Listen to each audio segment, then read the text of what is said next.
Bonjour à tous. Donc, on va continuer le troisième paragraphe du chapitre 2. On va voir la protection contre la corrosion. Donc, il y a deux principaux types de protection. Mais tout d'abord, pour donc assurer la protection contre la corrosion, donc on peut faire deux choses. Soit éviter le contact entre le métal et le milieu corrosif, c'est-à-dire empêcher que le métal soit en contact direct avec la solution, c'est ce qu'on appelle la protection par revêtement.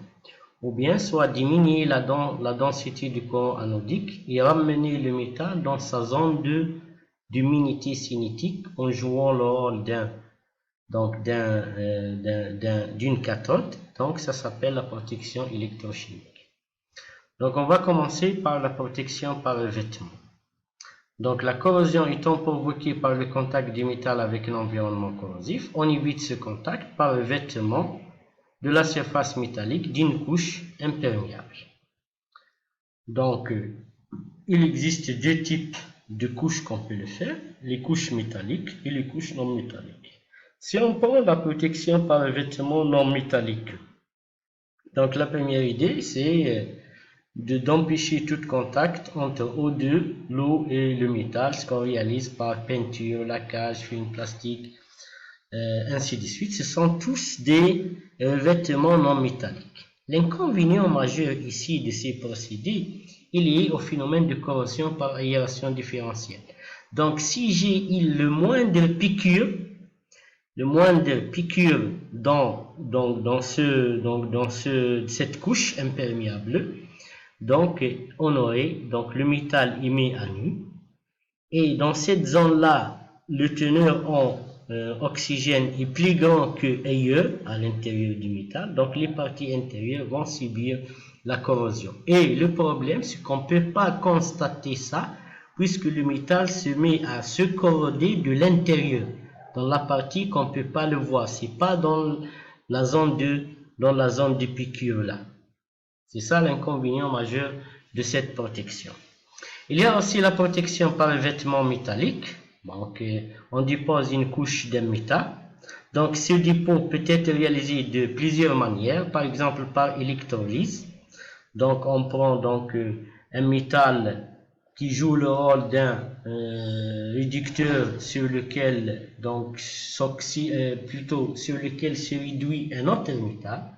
Il se forme ce métal-là sur le métal qui subit ou bien qu'on désire protéger, ou bien aussi par immersion dans un bain de métal fondu. Par exemple, on prend le fer solide et on le met dans un bain de zinc, par exemple fondu à l'état liquide, et puis lorsqu'il se refroidit, donc la couche de zinc serait à l'extérieur de ce métal. On appelle ça le revêtement métallique. Aussi, le comportement de ce dépôt métallique vis-à-vis une rayure ou d'une rupture diffère selon la nature du métal. Donc, prenons le cas du fer, par exemple. Donc, si le dépôt est plus réducteur que le métal, c'est le dépôt qui sera oxydé en cas de rayure et donc on protège le métal. Sinon, si on met un métal plus noble que le fer, c'est le fer qui sera corrodé dès qu'il est mis à nu en contact avec la solution. Deuxième type de protection, c'est la protection électrochimique. Dans ce processus-là, on va voir la protection cathodique et la protection anodique.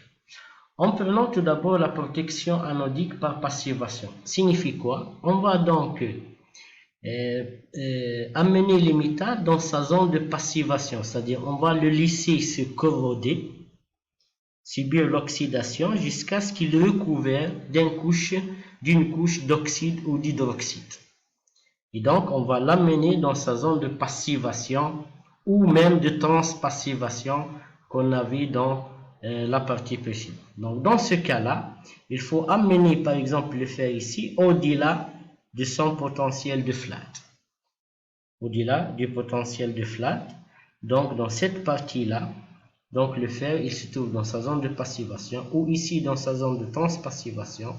Donc le métal se recouvert d'une couche d'hydroxyde et sur lequel s'effectue soit l'oxydation de l'eau, soit il n'y a pas d'oxydation.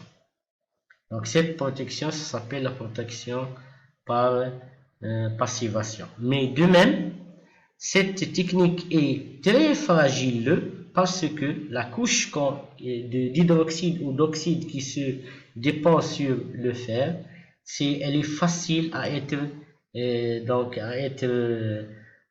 enlevée, et d'où le métal il se remet à nu et il subit la corrosion. Le deuxième type de protection, c'est la protection cathodique. Signifie quoi? C'est amener le métal à jouer le rôle de la cathode. Soit en lui appliquant donc un potentiel inférieur à son potentiel de corrosion et le placer dans sa zone d'immunité cinétique, soit qu'on le met en contact avec un métal moins noble que lui. Donc le premier type, c'est ce qu'on appelle par courant imposé, c'est-à-dire je vais imposer un courant extérieur en reliant le métal à protéger à la borne moins du générateur pour qu'il assure quoi? Pour qu'il joue quoi? Pour qu'il joue le rôle de la cathode. Puisque la borne moins, c'est toujours la borne sur laquelle se fait la réduction, et la borne plus, c'est sur laquelle il se fait la réduction. Ici, par exemple, si on veut donc protéger cette canalisation, on le relie aux bornes moins d'un générateur, et la borne plus, bien sûr, elle serait liée à une contre-électrode, par exemple ici une électrode de graphite. Dans le deuxième cas ici, donc la borne moins elle est liée au métal qui constitue le récipient dans lequel se trouve le réservoir, il est en acier, et le borne plus il est lié à donc une électrode de graphite ou bien un disperseur de courant. Et donc, le métal va jouer le rôle de la cathode, et il sera donc protégé contre la corrosion. Cette méthode-là, ça s'appelle par courant imposé. On impose un courant par un générateur extérieur en reliant la borne moins au métal qu'on désire protéger. Donc, cette technique est surtout employée pour protéger les ouvrages enterrés, les canalisations, ainsi de suite, les ouvrages immergés, ou bien aussi les réservoirs d'eau métalliques, ainsi de suite. Le problème, c'est que cette technique est très coûteuse. Pourquoi elle est très coûteuse? Parce que elle nécessite une consommation permanente d'énergie électrique. Voilà donc l'inconvénient de cette protection. Alors que la deuxième type de protection cathodique, c'est par anode sacrificielle. C'est-à-dire que je vais relier mon métal à protéger avec un autre métal moins noble, et le métal le moins noble, il va subir l'oxydation par corrosion galvanique. Et il va jouer ce qu'on appelle le rôle de l'anode sacrificielle, c'est-à-dire il va sacrifier donc son état ou bien sa vie pour protéger l'autre métal qui joue le rôle de la cathode.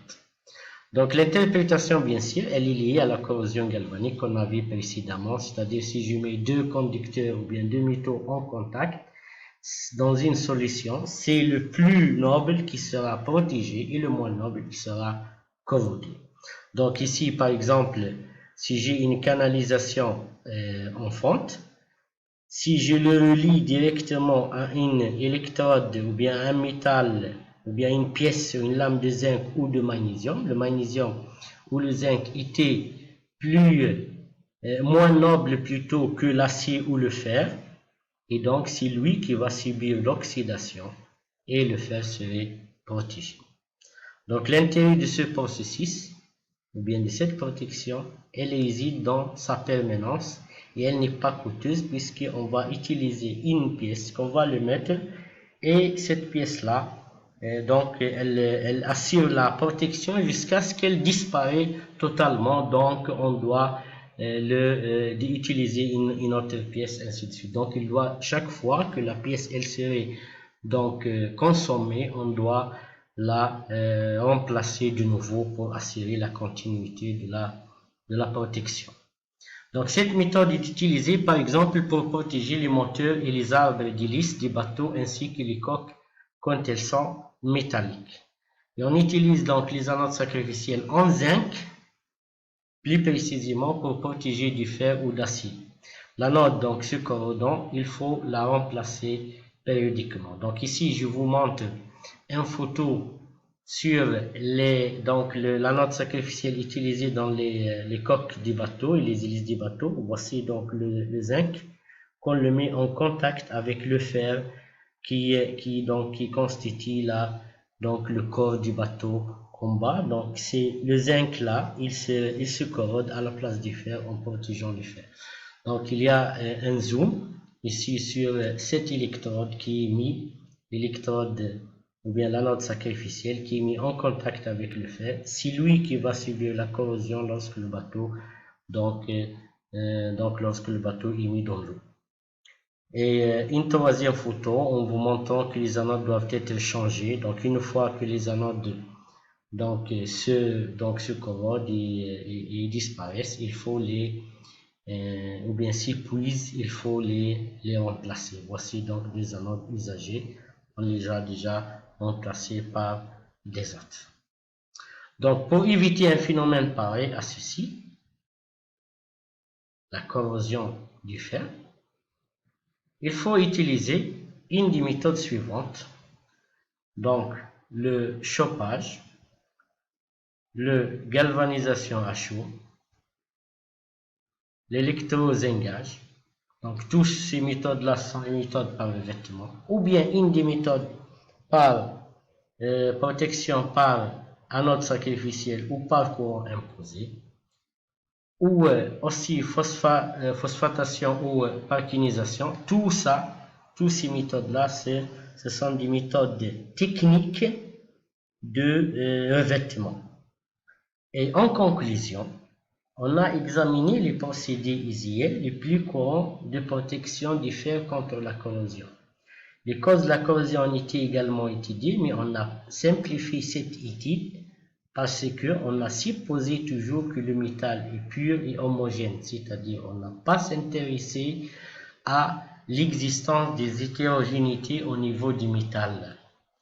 Donc, il faut faire attention qu'en réalité, et non pas ainsi. Les métaux présentent des impuretés toujours, des défauts, des tensions internes, ainsi de suite. Et tous ces inhomogénéités sont souvent des causes de corrosion, en particulier à cause de la corrosion par aération différentielle.